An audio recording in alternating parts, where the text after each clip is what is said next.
Good afternoon. This is Brad Dennis with BIS Commodities and your weekly update for the first week in February. This week, grain prices have fallen back some. March corn down 6, March beans down 13, and March wheat was off by 12.5. Both March corn and March beans have come back down to some support levels that we saw a couple weeks ago.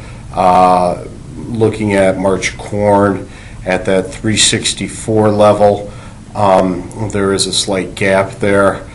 65 has held as support. Today it held as support as well. And then over in March beans, you're looking at 867 as support and couldn't get under that today.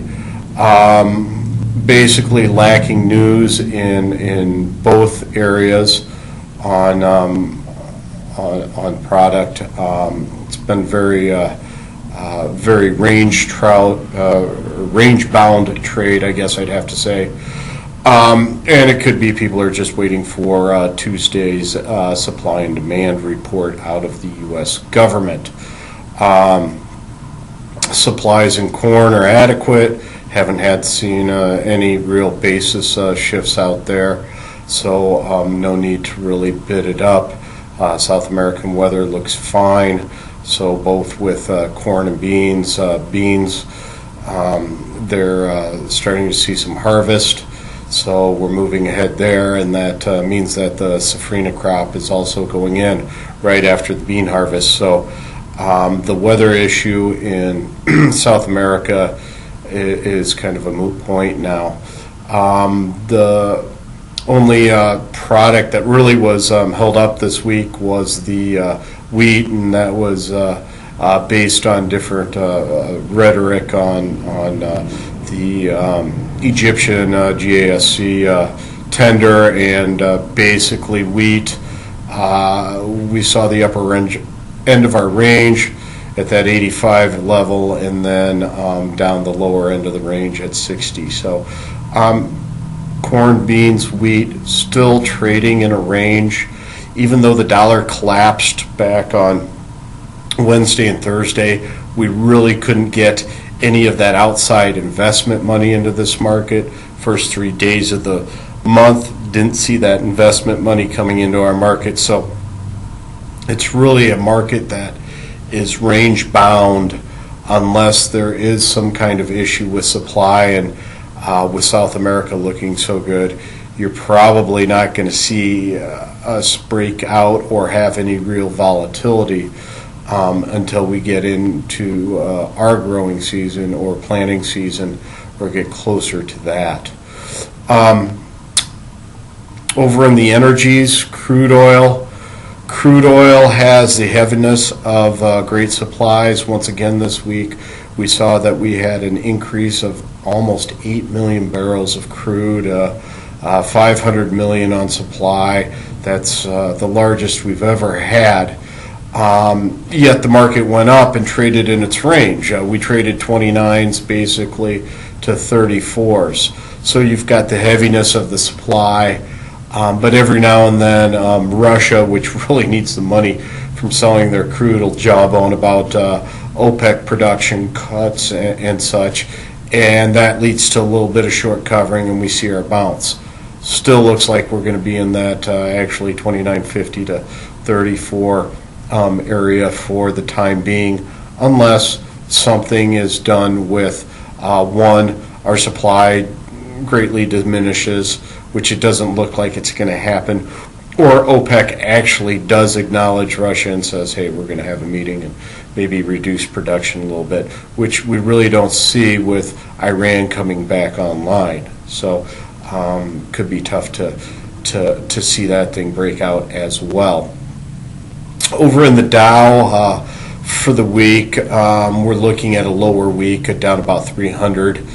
Today we had a pretty good sell-off, and today we're looking at our unemployment data, and you got to go back to last Friday and what happened there. All right, last Friday we have the Bank of Japan come out and they talk about, hey, we're going to have negative interest rates. Well, everybody thought, well, if they're going to have negative interest rates, we're going to have them too. That might not be the case, though, after today's non-farm payrolls. The headline non-farm payroll data or number basically missed estimates. We were looking at, I think, 188,000. It came in 151,000. So a little bit below that. You still need to get over 150,000 to not really worry the Fed, which we did. It was close, but we did.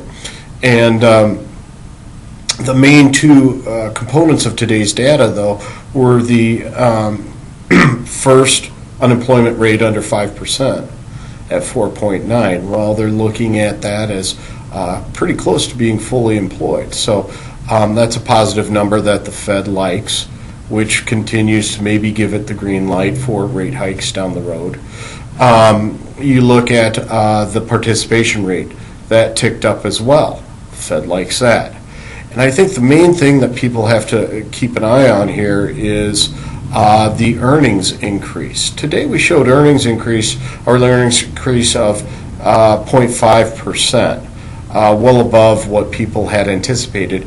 And then go back to Friday's other number that came out, not just the Bank of Japan with the negative rates, but we had unit labor costs really rose up there. I know productivity was down, but unit labor costs really came out there. So if you're starting to see some type of wage inflation come into the market, the Fed is going to be all about staying in front of that. They don't want to say that they made a mistake by raising rates.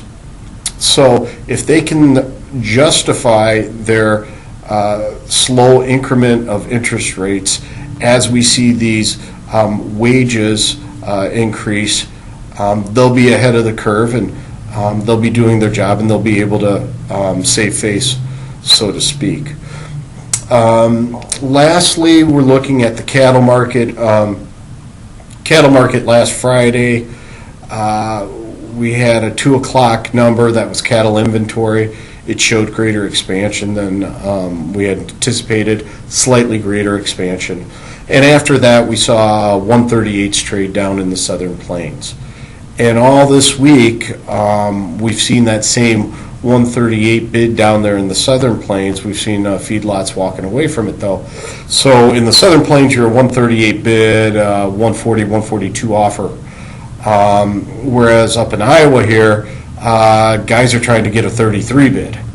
There was some light 33 that traded today, but I can't say that it was a substantial amount. So you have a very big difference between the two areas of cattle right now, and you can't get that spread too far apart, or else they'll just be buying cattle up north and sending them down south.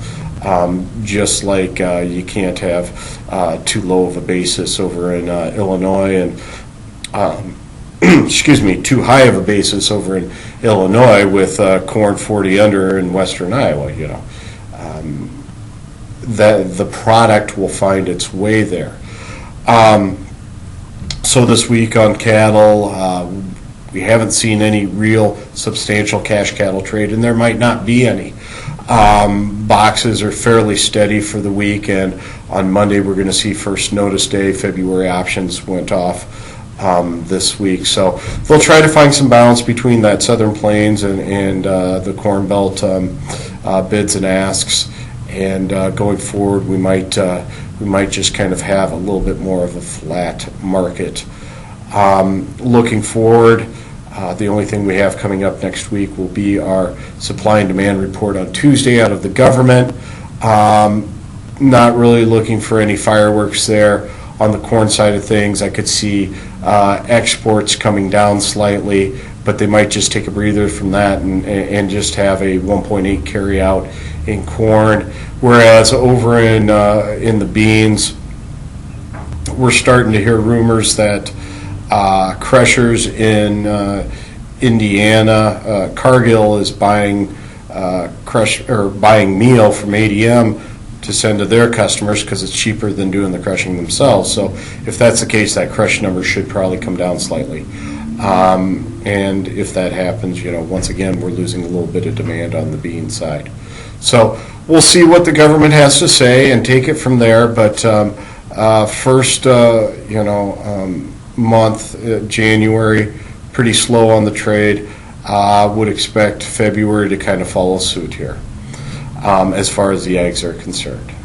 So that is Roundup for the first week of February. If you have any questions, feel free to contact us over here at BIS Commodities, 1-800-373-2525, or find us on the web at www.biscommodities.com. End of broadcast.